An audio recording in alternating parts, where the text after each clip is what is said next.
Welcome back to AutoTechNick, and this week I'm going to give you a behind the scenes look as I run my business Scuderia Custode, and it's going to be an outstanding week. We're going to find the root cause of why this engine stalls on the 400 when you disengage the clutch. We're going to be finalizing our work on our green 355 from Houston. We're going to do a little bit of work on our 458 in the corner, and we're also going to be working on our local 355 that we have here in the shop. A lot of stuff to cover, so let's jump right on into it.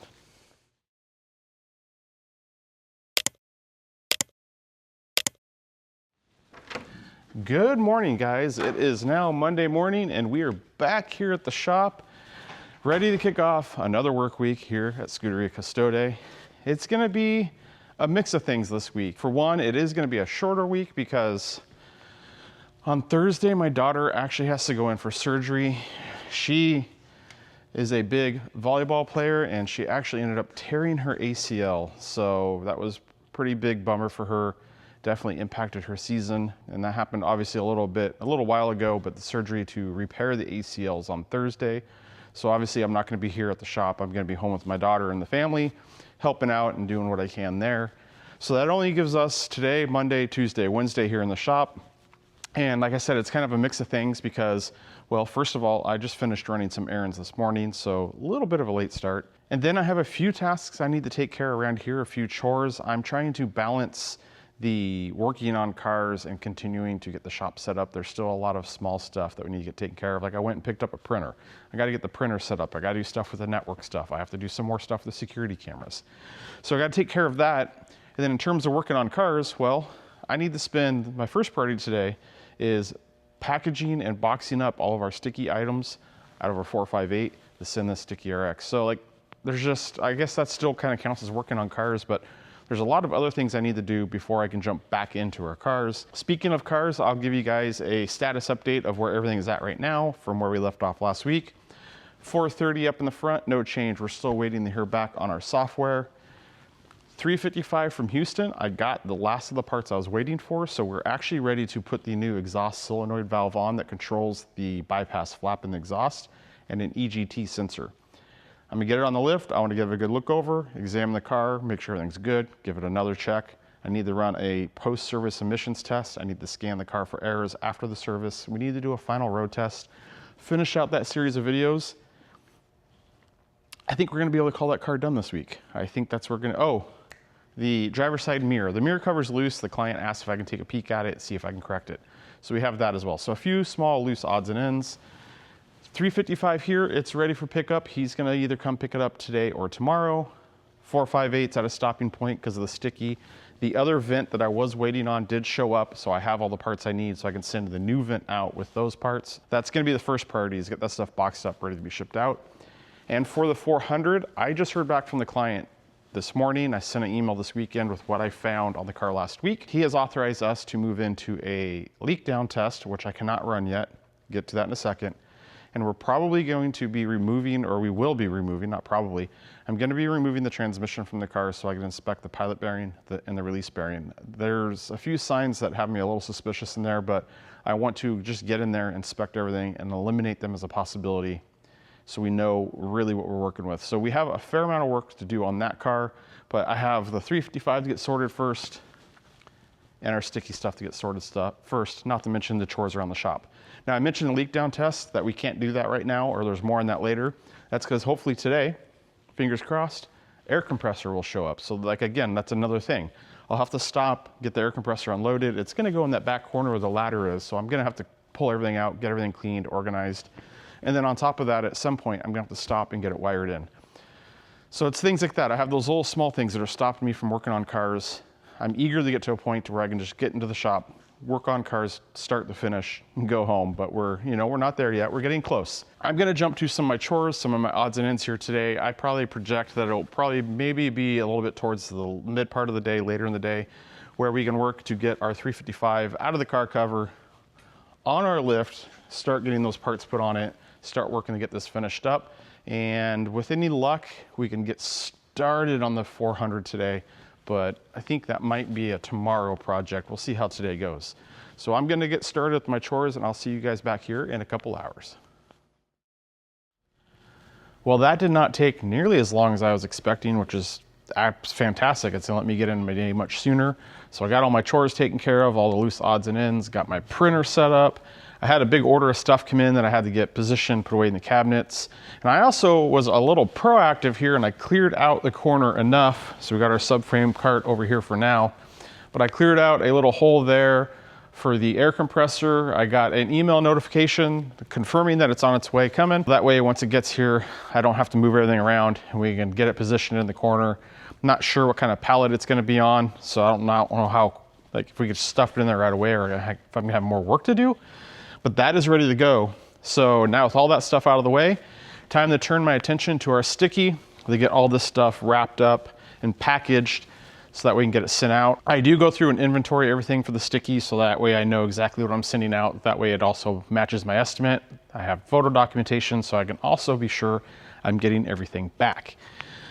I go and wrap each item individually in saran wrap just to help protect it and to, you know, keep everything from hitting each other. Then I'll wrap it up with paper or foam so that way each piece is pretty well isolated and there's no damage to any of the parts. I basically go through, get everything packaged up, and then I have to decide what size of box I need to get it in, get that taken care of. So it is a bit time consuming, but I'm gonna get that knocked out. Once we move through the sticky pretty quick, get that packaged up, it's time to jump over to our green 355 from Houston and get that car finished up today as well. Today's like all about finishing up small loose ends. So I'm gonna jump back over here and deal with our sticky items so we can get it sent off to Sticky RX. All right, so I got some updates for you guys. As you can see, all of our sticky parts are wrapped up individually, padded, protected. I just need to get some paperwork in there, get the box tied up and ready to be shipped off. And right on time, our air compressor just showed up. So we got it over here and he was able to actually just pallet jack it all the way over in the corner, which has me in good shape here. So I need to get this cardboard off of it, which actually works out pretty excellent because our 400i down there has a few oil drips and I've kind of been like on an eye for a good piece of cardboard to throw under the car so I don't have stains on the floor, and well, that's gonna be perfect. And I actually think that I am just probably gonna leave that air compressor on that pallet and just keep it right there in the corner. And you know, in the past I've mounted those air compressors straight to the floor. They don't move a lot. And then I've also mounted them to wood, but it's there bolted on the pallet, and yeah, I don't use a lot of air. So I think we're just gonna let it be. So in a little bit, I'll come over here and get this unpackaged and unwrapped, and I'll show you what I ended up buying for a compressor. It's the same basic, it's actually the identical compressor that I have at home. I didn't want to pull mine out, so I just bought another. So I've used that one in my home shop for 10, 11 years. And I had an identical one to that before that I've used. That one's like 20 years old, but that one actually is at my father's house now. So I've used the same basic compressor for, man, 25 years, really, 26 years. It's always worked out great. It's economical, perfect for your home garage or home shop. I'll get that unboxed here in a bit and I'll show you what we ended up buying. Well, it is already 2 o'clock and I gotta say my day is absolutely just flying past me. But I promised I'd bring you guys back and show you what we ended up getting here for our air compressor. And this is actually just a 60-gallon unit that I got from Home Depot. It's a Husky air compressor. Nothing real fancy. You can see the specs right there. I mentioned earlier, like that's what I use at home. It's perfect for one technician. 60 gallons has plenty of capacity. Especially here, what I'm doing in this shop, I don't use air for much. I use it like the air up tires, vacuum fuel cooling systems, leak down test, you know, a few odds and ends, some compressed air to blow some air. I don't use a lot of air tools on these cars at all. So I don't need, this is probably overkill for what I need anyways. But I mean, I got it shipped here for free, which was fantastic. I didn't have to go deal with getting it, especially since my truck has a canopy on it. And I think it was like $800 with tax and everything to your door. So I can't beat that. And you can see, I just ended up leaving it on the pallet. I kind of got this corner a little bit more organized. We'll live in it, see, and make some changes there. So I still need to get the compressor plumbed. And I'm not real positive if I'm gonna route air hoses in the shop or not. Back to what I was saying, I don't use it as frequently at all. I might just have a quick disconnect on the compressor and run my hose over, and then we'll see. But I don't want to clutter the shop up with having like a hose reel and hoses hanging down. So I might maybe run an air line across the wall right above that conduit and have some connections there. But undecided, we can kind of improvise until I get that all decided down the road. Also, I already have this conduit right down there is already a 220. So I'm actually gonna just unbolt it all, take the conduit, cut it, flip it, and then run it over there and just put 1 220 box over there to wire the compressor in. I don't have to do anything in the box for that, and that's gonna make it quick and easy. So I still have, like I said, little chores around here to get that taken care of. So that way I have compressed air and we're up and running. But I got that taken care of. We got our cardboard, which that thing was huge. Once I unfolded it, I got it cleaned up underneath the 400, that cardboard placed there. It's pretty much the full length of the 400. So that 400 can drip away. And I won't have to worry about the floor too much. I'm real picky about that stuff. I mean, even though it's not my floor, so to speak, I just don't like oil stains. I don't like oil drips. So we're gonna let it drip there on the cardboard. And I also am talking to another client that he reached out and asked if I would be able to replace the rod bearings in his 2004 M3. And if you guys didn't know, my background started in the automotive career professionally working for BMW, and I actually lived through the days of the rod bearing recalls at the dealership. So I've been talking to him, and there's a good chance that if he wants me to move forward and do that work, I will be doing that work. And I say this as, when we used to do those rod bearing recalls, you do it with the engine in the car. So you're doing it down underneath the engine and it's always dripping oil on you. And we'd always just take some cardboard and lay it down so you're not standing in slick oil and making a huge mess. So if that client does that job, I'm set up for that.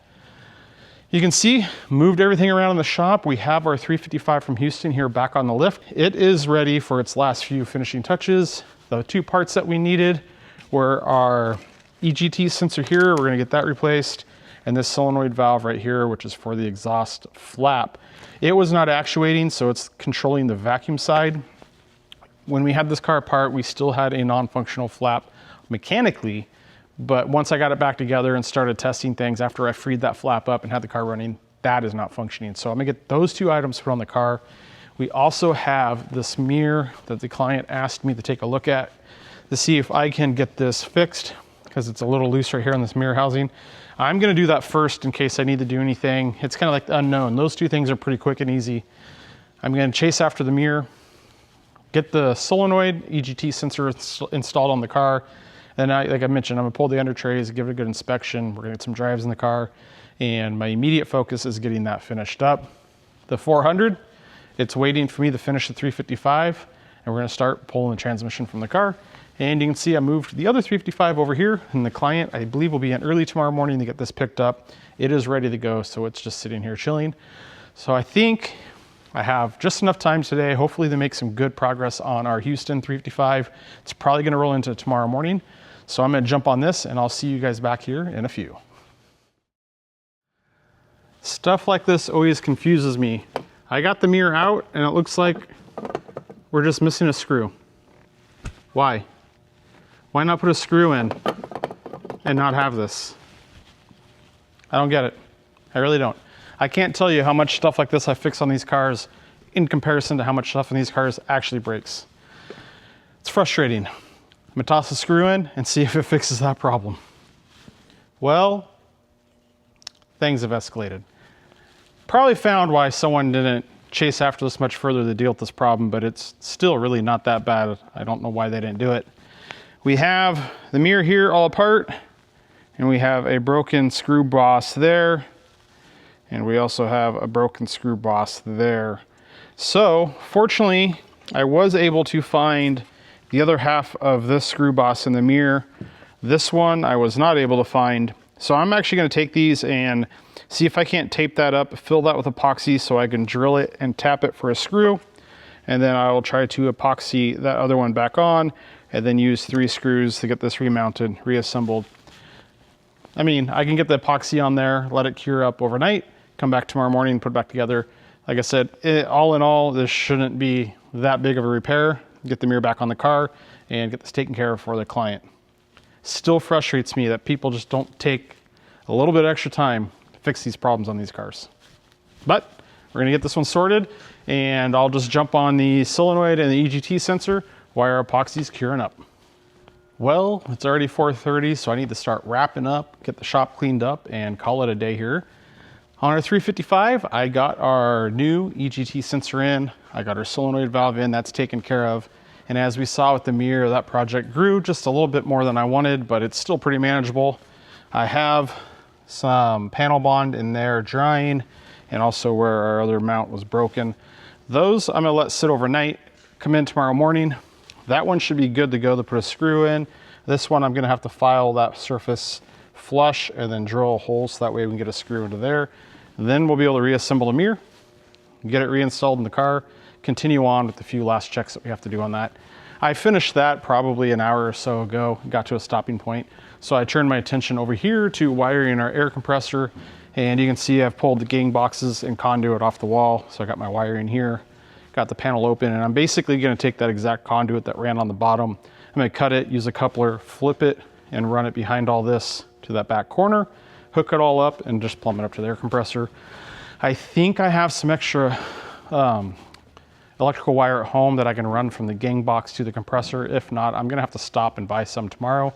I'm also gonna have to stop and buy a couple adapters for the air fittings to plug into the side. We're gonna be all set. And that's gonna be good because I think we're actually gonna need that tomorrow with our 400, because I'm pretty sure we're gonna be getting into the leak down test tomorrow. So it was a good productive day today. Got a lot of small odds and ends and miscellaneous things done. Tomorrow I am excited and eager to get this 355 wrapped up and finished up. That's gonna be excellent. The car's been here a bit. And I'm also even more eager to dive into our 400 and start working to get that transmission out and see if we can figure out what's going on with this car. We'll see you guys back here tomorrow morning. Good morning, guys. It is now Tuesday and it's actually around 11 o'clock. Was here early on time this morning. However, kind of like the past couple days, the first part of the day when I get in the shop, I'm doing chores, I like to call it. Still working to get everything set up. Yeah, we got the toolboxes and benches and cabinets sorted and most everything put away, but there's still quite a bit of stuff that I need to get taken care of. So this morning, we picked up where we left off last night, and that is with our air compressor. This morning on the way in, I stopped by the Home Depot, grabbed what I needed to finish the electrical, and here we are, all set up. So you can see that I took that game box over there, and I just actually used the same conduit, just made some cuts in it, so that way I was able to flip it the other direction out of the power box, come in this way. And I did move the air compressor over on my pallet just a little bit to give me more space, and just down and dirty air hose connection right there.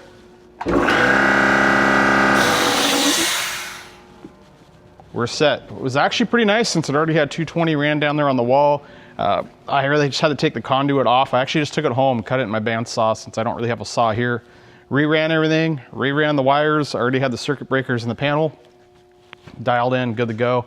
And like I mentioned, I haven't decided what I'm gonna do for routing of my air hose. I wanna keep this wall uncluttered because I plan on putting the Scuderia Custode logo up on that wall, which I think is gonna look outstanding. So I don't want a bunch of stuff hanging down. I don't want a bunch of conduit running on the wall. I really like that it's a big clear space. I don't know if I wanna run conduit all the way up and over and then drop it down with the lifts where that electrical comes down. I think that's the best solution, but scissor lift is gone and I don't see any easy way to do that with a ladder or safe way. I got neighbors with forklifts, a little sketchy. I always like to say bad decisions make great stories, but I'm not sure that's a story I want to tell standing on a forklift. So undecided for now. It's not a big deal. The worst case scenario, I just run an air hose over to where I need it and I can work around it. So then I was able to get everything kind of rearranged and reorganized over here. I still have stuff here that doesn't really have a home, but I think for now that's ish how this is gonna be, ish. Ladder is still here because I still have more electrical and wiring to do, but I am eager to get that out of here because it's unsightly and ugly. Where does that put us with what we need to do today? Well, we're gonna start right back up where we left off on our 355 last night. And since we had time for everything to cure, let's come in here. And this is what I used to repair it, which is, it's panel bond. It's auto body adhesive for bonding panels. I really like this because it sticks everything. It sticks the metal, plastic, fiberglass. It's incredibly strong stuff. But this is 3M 07333 is what this is. They have different levels of strengths. This is just what I currently am using. So I use that, and to get you guys in here, I was able to repair this guy down there, and I just put a little bit of that panel bond on there, put the other piece back on, some vice grips to hold it overnight, and we're set there. And over here, I went and filled in the missing section here, and then I filed the top off this morning and drilled a small pilot hole. So we have all of our 3 mounting points repaired. That way I can work to reassemble this mirror, get it all put back together, and then get it put back onto the car. Unfortunately, it rained again last night. It was raining this morning, so the roads are wet and disgusting. So that prevents us from driving this car, and I think once I get the mirror onto the car, that's where we're gonna be. We'll have to see. Maybe they dry up by the time I finish everything up. I've been in here for a while. I haven't taken a peek outside. I'm gonna knock this out real quick, finish up this 355. We'll evaluate the weather. We'll see what our options are once we're done, and we'll go from there. So I'll see you guys in a few. All right, that didn't take too long at all, and check that out. We have a fully functional and secure mirror. So on top of the broken mounts, I found all 3 of the screws that hold the housing to the mirror arm missing, and also the hardware holding the mirror motor to the frame of the mirror, or the structure inside, was loose as well, so the whole thing was just flopping around. My best guess is whoever wrapped the car disassembled the mirror to wrap it, and then, I don't know. It blows my mind. Like, why would you not just put the hardware back in? Like, you went through all the effort to actually disassemble it so that way you get a nice wrap on the car, but then you didn't put the hardware back in and secure it. So that's taken care of for the client, and we are set. And actually, I took a peek outside just not too long ago, and I think we're in pretty good shape, actually. If we get out here and check it out, I think we're gonna dry up just enough to get the car out on the road. So I'm gonna spend a little bit of time. I need to pop the rear wheels off. I want to make a last minute adjustment to the parking brake cables or shoes. I want to drop my under trays, give the car a visual. I'll probably have lunch, and after lunch, time to road test the car. Then we just have emissions tests and scans. Yeah, let's wrap this thing up today. That sounds good. Let's get this car all finished up and ready to invoice the client and ready for pickup. So I'm gonna make those adjustments, and I'll see you guys out on the road in this 355.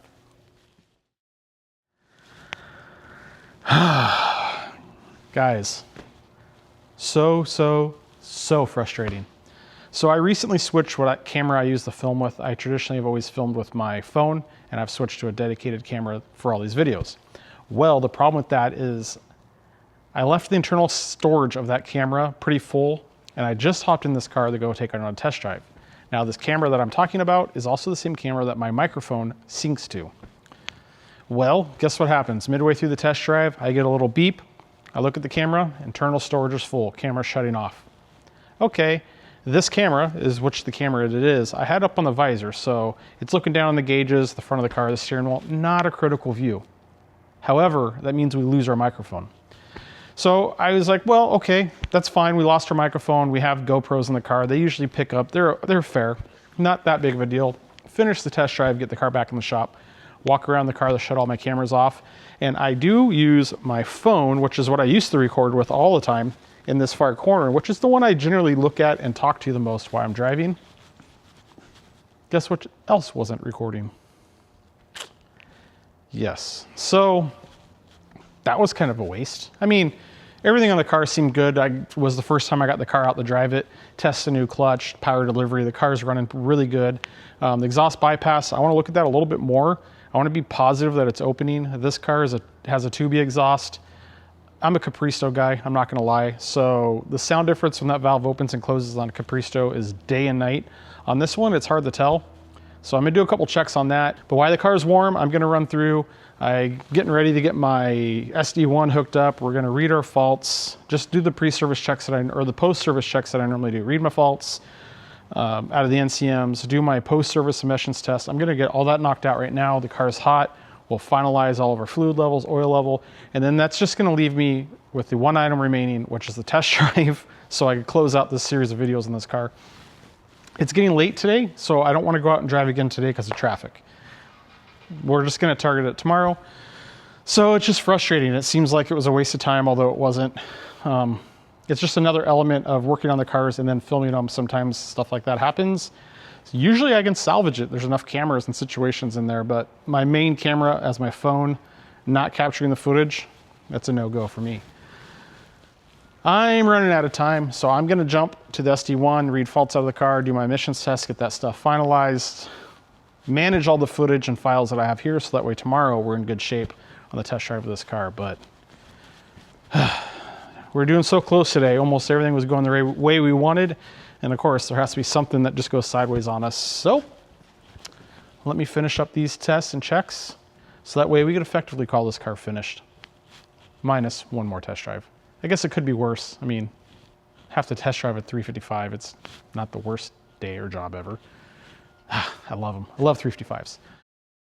All right, so I got the SD1 back onto the car. I already ran through, checked my errors. There are no errors stored. Checked my parameters, they're good. But you can see them over here in the diagnosis menu, which really is just like my actuations menu. Think of it that way. We're gonna jump over here and we have the option for the exhaust bypass valve control. So keep in mind, when we did the major service, I had the mechanical valve out. I found that it was bound shut. I freed it up. I thought we were good. We also found that bad solenoid that I already replaced. Now you have to run this actuation with the car off. So I have the key on, have vacuum in the reservoir.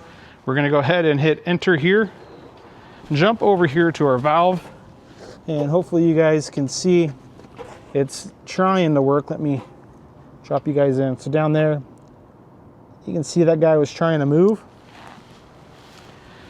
So that tells me what I need to know. When I first did that test, the exhaust valve was actually stuck in the open position and it wasn't able to release all the way down. But that clicking you can hear is play in the mechanical valve, and that's being actuated by the vacuum from the solenoid. So we have function tested the vacuum supply, which is good. The solenoid is fixed. We knew that was bad. But unfortunately, that valve that I tried to fix when we were doing the major service is still seizing shut. I suspect that now that we've ran the car and got some heat in it, it's just not gonna be salvageable, which is unfortunate. Those valves are, I think, like $1,500 used. You can buy like a Compressor one for, I think, what, $1,500, $2,000. So there's options out there to replace the valve, although it's just expensive for what it is. It's kind of a bummer. I wanted to make sure it was fully functional for the client. It's semi-functional. Tried to save it, tried to save him some money. Fortunately, it's easy to get to. It's just this bolt right here and the one underneath of it, and he needs to just replace that valve, whether it be with the Compressor one or a factory one, his calling. Yeah, bum deal. We tried, but the car wanted to give us a little bit more of a fight. So I'm gonna continue on, do my post-service emissions test. That's the last check I have on the car, and then we'll probably get it back out on the road tomorrow to finish our road test, our final road test and video for the car. So far, so good. We got bank 1 at idle and 3K recorded. You can let this stabilize here for idle on bank 2. Get that printed off, then we'll come back, do our same test at 3,000 RPM. But initially these numbers are looking really good, cleaned up quite a bit from post-service, or the pre-service, I should say, emissions that we ran, which is usually what we see. Once you go through, get the cam timing dialed, new spark plugs, service the fuel injectors, sync the ITBs, you see a lot of cleanup on the emissions. Not that this one is running terrible, but it's nice to see the improvement on the tail end of the service. Well, oil level is set, emissions test is done. I actually went back and redid bank 1 because our test port was semi-plugged. So I ran a drill bit through it, cleared it out, had a lot more flow. So I redid that emissions test just to be sure we're as accurate as possible. Again, numbers still looked pretty much the same. Set the oil level. We were just 1 quart low. Got up, it's full operating tip now, so we got that set. I already checked the coolant earlier, power steering set, gearbox oil set. I think all we have left to do on this one is take it for a drive tomorrow morning, so that way we can avoid some traffic and then get the car cleaned up and back to the client. Now I will say this client actually initially had talked about driving the car up here, trailering the car up here and bringing it to me, meet me in person. And then he elected to have it shipped up here, and then he was gonna do that on the way back. But actually, ironically, he texted me when I was driving this car, and it sounds like he's gonna fly up here, look at the car, meet up with me, just kind of check things out. And I think the car is gonna get shipped back to Texas. So I think that's the plan for now. So that means that probably I was anticipating once I was done with the car, it would actually be here lingering for a while while I waited on his schedule to come up here and get the car. But it sounds like once the car is done and he settles up on the balance, it might be out of here pretty quick. And we have 2 things left to do: final road test and get the car cleaned up. I'm gonna clean up my mess here. We're gonna park this car until tomorrow morning and was hoping to have it completely finished today, but nope, looks like it's gonna be pushed off to tomorrow. That's all right, we'll make it happen. Well, I'm gonna chalk today up to another successful day. We have compressed air and we finished our 355. Short of the test drive and the filming debacle, that just means I'll have to drive it again tomorrow. I know, you guys should feel real bad for me. Got our emissions test, everything done, oil level set. That car is finalized. I'm happy with where it's at.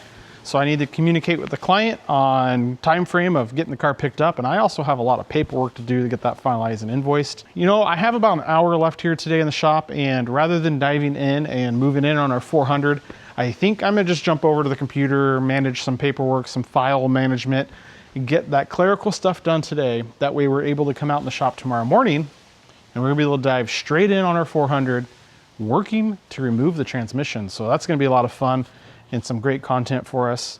So, you guys have a great evening. I'll see you guys back here in a few, and we're gonna be diving into that 400 tomorrow. Good morning, we are back at it, and not much has changed since last night. I did get here first thing this morning, planning to take our 355 out on the other test drive to capture that footage and just really wrap that project up.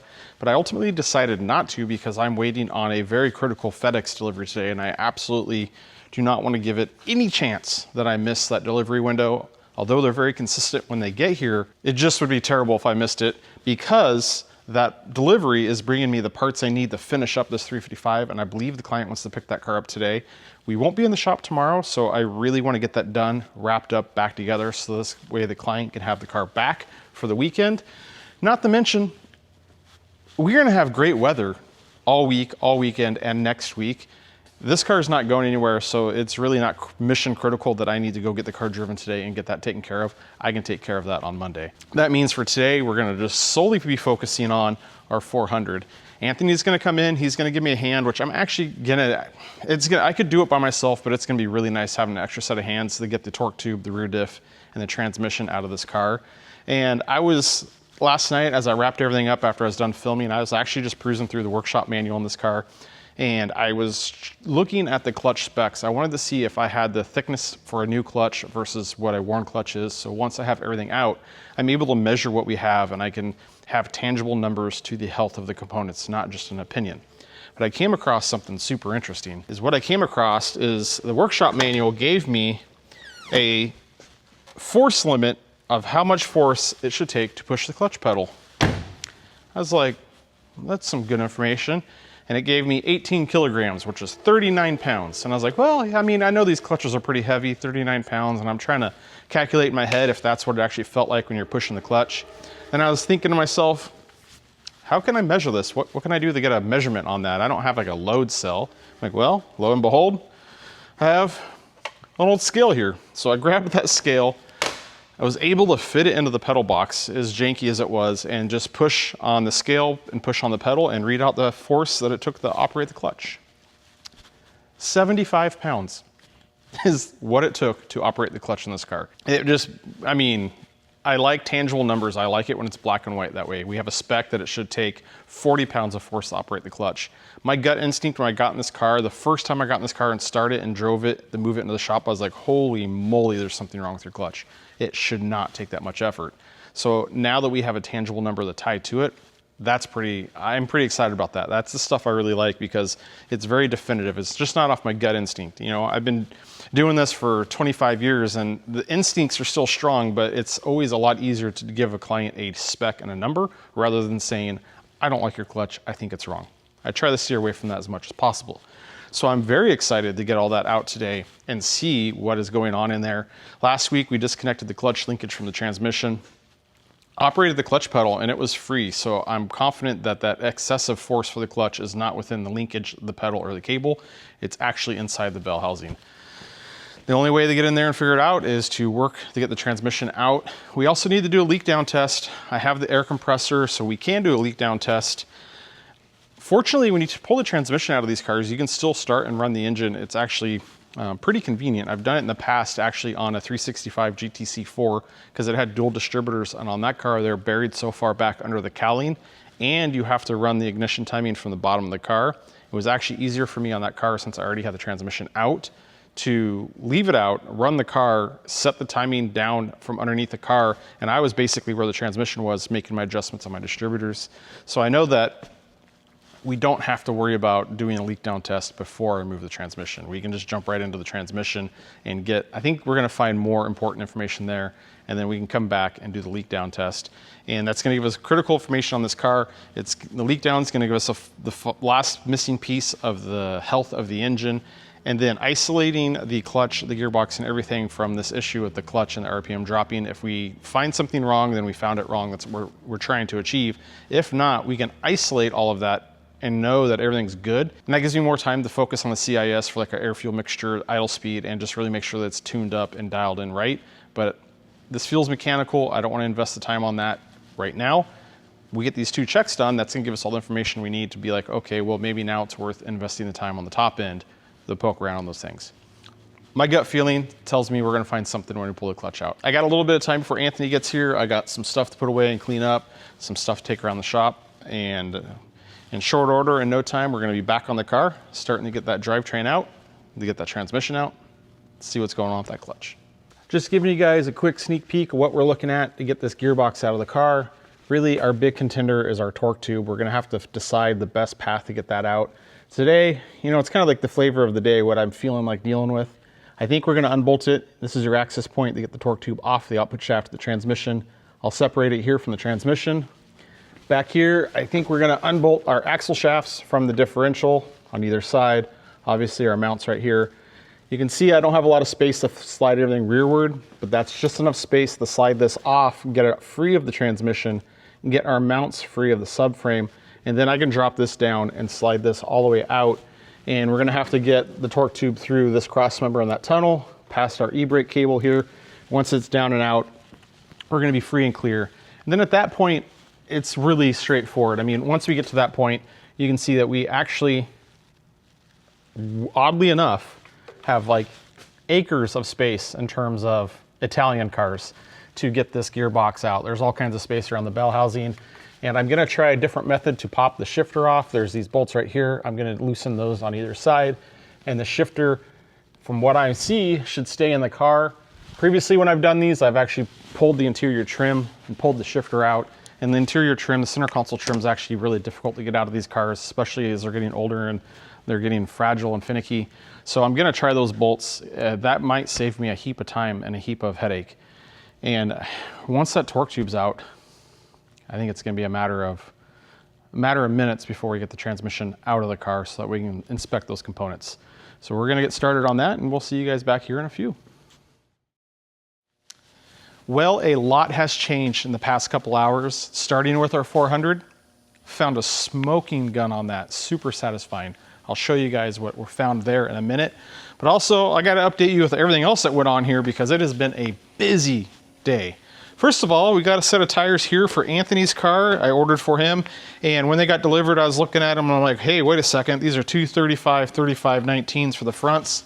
We need two 35-40s. I caught it right away. I'm like, those are the wrong tires. I look at the invoice, it says 235-35. I jump and look at my email, guess you ordered the wrong tires. So, get to deal with that, which is frustrating and annoying, but we'll get him situated and sorted. And then over here, we got another stack of tires. I don't know why they didn't come from, they came from the same place, and they came 2 different deliveries. And here we have a set of Pilot Sport Cup 2s, which are one of my favorite tires. I love these. These tires are for our 458.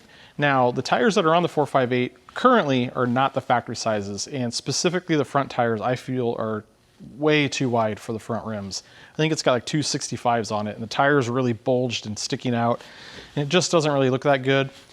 The rears are getting pretty worn on the car, but the tires are hitting the 6-year mark on dot dates, so from talking to the client, we made the decision to put tires in the car. But I told him, since you're putting tires in the car, we should probably correct the sizes because we can make the car look a lot better. He wasn't sure what sizes that he wanted on the car. He didn't have anything specific. He just said, Nick, I sent the car to you. I trust you. I want your opinion. You do what you think is going to look best. So I ordered a set of tires that are basically in the middle of what's on the car currently and the factory sizes. They are a little wider than factory sizes, and they're taller than the tires that are on the car, and especially the front, bringing the front size down quite a bit, just so it looks a lot better. And the car is still gonna have all the grip and handling that he's looking for with the change. So I'm excited to get those mounted on the car and balance to see how much better it looks. Because also on that front car, the car has spacers all the way around, but depending on how the front tires look after we get them on the wheels, I might make another change on the spacers to bring them in because it's just a little too aggressive for my taste. So we got all that stuff dropped off. You guys can see transmission's out of the 400, but right here, we just got our shift trim, and this is the missing spacer for this 355. And this missing spacer sits about here under the trim like that. And then you put your shifter gate on top of it and bolt everything down, and you can see that there's nothing else that holds this trim into the car other than those clips. It slides under the center console, and then it sits on top of this, and then your gate holds it in, and that's what holds the gate in position, which dictates your gears. And that's his problem. You can't tighten that gate down all the way because that spacer is missing, the center console trim is breaking, and then the gate slides around, then it's hard to get in the gears. So it's kind of weird that you have a mechanical issue caused by a cosmetic piece. Or I wouldn't say this trim is the problem, this trim is the consequence, but this piece is missing. So I'm gonna break away from our 400 for a second. I'm gonna work to get these installed into the car real quick. It's a real quick, easy thing. You can see I also got some new hood struts for the car because the ones that the customer gave us that we put on don't hold the hood open, so we ordered him some new ones. I'm gonna get everything swapped out real quick so that way I can give the customer a call, let him know the car is finished, it's ready to go, and he can come pick it up. And then I'll bring you guys back and I'll fill you in on this 400 because it is super satisfying. Went in there, doing some investigative diag work, found a smoking gun, and that means I can give the client a good news email because overall the repair is not gonna be that significant. We're looking in pretty good shape on that car. So I'm gonna get this 355 taken care of, and I'll see you guys back in a few. I figure I might as well show you why I'm doing the repair. I just took the gate off, and you can see where all the mounting points are broken off this existing trim. You can see where it's cracking right here from being over tightened, and you can see where our spacer is completely missing in there. So just get this popped out real quick. Yeah, you can see this trim's done for. We'll get this popped out, all of our switches moved over, and I'll show you how much better this is once all the new parts are installed. So before I fully button this up, I wanted to show you what it should look like here. You can see that we have the spacer installed underneath our trim, and you can see where it takes up that gap. So that way, once I bolt the shift gate on, it's going to be sandwiched in between. That's going to hold the trim in nice and tight, and that's going to actually allow me to tighten this gate so it doesn't slide and move, which was our initial problem. Unfortunately, this car's already had the sticky stuff addressed. I shouldn't say unfortunately, that's a good thing, but you can see that there's a color difference on this factory trim piece with the factory soft touch. There's really no way around that right now, and the customer wants the car, he wants to enjoy it for the summer. Maybe when the car is back this winter for its major, we'll send this piece out to get refinished so that way it matches the rest of the interior. But for now, I'm gonna finish our reassembly, get this taken care of so the client can come pick the car up. There we go, butterly smooth, it's tightly locked in place. Problem solved, ready to be delivered back to the customer. So our 355 is all buttoned up and ready for the customer to come pick it up. I think he'll probably be by any minute to grab that car, so that will be out of the way. You can see I swapped him around with our Houston 355, did a little moving around, got the doors open, did a little cleaning. As promised though, let's get you guys back up to speed on the 400 with where we're at. You see the gearbox is already out. Torque tube, differential, all of that came out first that enable us to get the gearbox out. The tricky thing on these torque tubes is it's not a matter of just unbolting the torque tube from the gearbox. The alignment's super critical for the input shaft. That way you don't put it in a bind because then it pulls on the shaft, not the entire torque tube. So you really have to have your elevation really dead on. But once we got that freed, we were able to slide it backwards about 4 inches, and that freed it from the end of our gearbox.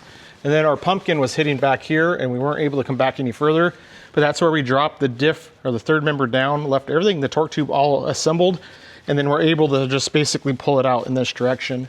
So it's just a matter of unbolting the axles up there. I did the e-brake cable because it was 1 cotter pin and just a small shaft and pulley, and it gave us a lot extra space.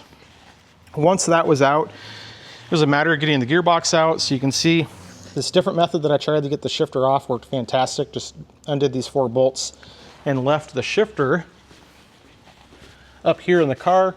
This was way better than what I've done previously on getting the shifters removed, so I really like that method. But you really have quite a bit of space in here to get everything out.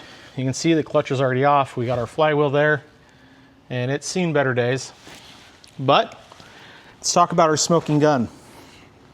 Right up here, our release bearing. I can't really show you, but all the balls inside our release bearing are dislodged. This release bearing is completely seized. And if you see these flats right here where it sits on here to our clutch fork, like that, this release bearing cannot spin. So this surface right here is held stationary. When you push the clutch in, that surface was rubbing up here on the face of the clutch right there. And I mean, that's where all of our metal was coming from that I saw in the bell housing. And then that was what was causing the engine RPM to drop down and the engine to stall out. That was just grinding in there. The thing that's really unusual is you would think you would hear that. You would hear a grinding noise or just the metal on metal contact. But this thing was dead quiet when you'd push the clutch in. I mean, if you would have heard the noise when it happened, it would have been very easy to pinpoint what was going on. But the absence of noise made this real tricky. As for our clutch disc, it has some stress fractures, so it's seen better days. Also, the workshop manual gives us a thickness. This is supposed to be a minimum of 8.5 millimeters, and this thing is at 6.8 millimeters, so our clutch disc is worn well beyond spec. Pressure plate, well, it's pretty beat on this side. The sleeve here, that's destroyed from being ruined. Release bearing seized, so we need a new release bearing. And also, our pilot bearing, I can barely rotate that pilot bearing. It is seizing and sticking as well. Essentially, nothing in there was good. Everything was in need of service, starting to seize or seized, wearing out. But it's really nice when you go through all this work. And I mentioned it, my gut feeling was telling me there was something wrong with this clutch. There was something going on in there. Didn't have a lot of tangible facts. I was having trouble to connect the theory, primarily because we had no noise on a seized bearing. But once I get in there, you see how that bearing's pinned essentially to the transmission. And once you push the clutch in, it pushes that release bearing into the engine. It's basically just acting like a big brake, slowing the engine down, causing it to stall. So that's good news. It's nothing major. It's, I mean, a clutch, essentially. We're gonna be doing a clutch job on the car. That kind of opens up what we had planned to do for the rest of the car, because now that we know what that issue is, then we can kind of start talking about the other things that were on his wish list that he wants to do to the car. I got to work up a new estimate for him. I got to give him the good news yet. He hasn't heard that we found it and it's a smoking gun. We're gonna have to get parts on order. I also will mention that I don't have a tranny jack yet. I was gonna order one, but I figured I would have time before I ordered it, knowing that I would need it before I had to pull a transmission. Using our floor jack, although we had Anthony here, which was an insane help, but even using the floor jack to lower the rear diff and torque tube out and the gearbox, needless to say, transmission jack's on order. I am not putting this back together the way we took it apart. It was not feasible. That's our update on the 400. We got good news. I did not move into the leak down test. I'm gonna talk to the client and see if he really wants to, honestly. If it really changes anything. If it's suffering from high leak down that's affecting the oil consumption, it'll be the piston rings or the valve seals, I'm gonna ask him. That's theoretically say it has one of those that are leaking more than it should. Are you gonna fix it? And if the answer is no, what's the point of even doing the leak down test right now? He wants to drive this car. He wants to rack the miles up. He's already kind of indicated he's pretty okay with just topping a little bit of oil off on it. And I think now that we have the smoking gun on the clutch, we'll give him that information, carry the conversation, and we'll just go from there if we can actually need to move in and do a leak down. But fortunately, if we do need to do a leak down, as I mentioned earlier, I still have the starter, the flywheel, the ring gear. Obviously the engine's stable in here. So I can actually fire the engine up, get it up to temperature so we can do the leak down on a warm engine and then do the leak down even with the gearbox out of the car. It's just really a matter of wanting to talk to the client, because if I don't want to spend his money if we don't need to. If we can save him the money because we don't need to do a leak down, let's not do a leak down. But good news on the 400. This made my day. Definitely made my day. Certainly makes up for ordering the wrong tires for Anthony.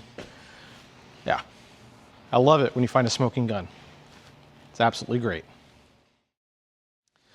All right, here we are at the end of our Wednesday, which for this week is the end of my work week. So it's a short week here. Like I mentioned at the beginning of the video, tomorrow I have to run in so my daughter can get her ACL surgery. So we won't be in the shop at all, but what a productive week we had. We got some odds and ends, miscellaneous stuff taken care of here. We got an air compressor. Not only did it get delivered, it's hooked up and operational. We got our 355 done, delivered back to the client. We finished our Houston 355. That's all taken care of. All of our sticky parts for a 458, they are in the mail on their way, the Sticky RX. And we got the 400 pulled apart, torn down, and figured out what is the problem with this car. Just got off the phone with the client on this one, and he is super happy that we discovered that. As I say this out loud, that is a lot that we got done this week. And that is really just the kind of highlight why I made the move to get this shop where I have more space, because you guys are probably rapidly noticing a significant increase in work output, which that was the restriction of my old space. I didn't have the space to have a car where I tore it apart just to investigate, where I could have other cars waiting on parts. I could keep cars moving through, and I still have an empty lift. This is exactly why I moved here. That way I could really get the cars in and out. I just wasn't able to deliver the level of service that I wanted to my clients with the old shop because of the wait time it took to get cars in. Now that we have the space, this week was a good example. We can move through some cars, we can get them coming and going, and we're making some great progress. So that's gonna be all for the video this week. Definitely keep an eye on the channel because next week we have a really cool car coming in, has a pretty awesome story, and I'm definitely looking forward to it. That's why I've been leaving the second lift free and clear. For now, that's gonna be it for today's video. I just wanna thank you guys for watching. I appreciate your support. Be sure to drop a comment below, like, share, subscribe, hit the hype button. As always, guys, we'll see you on the next one.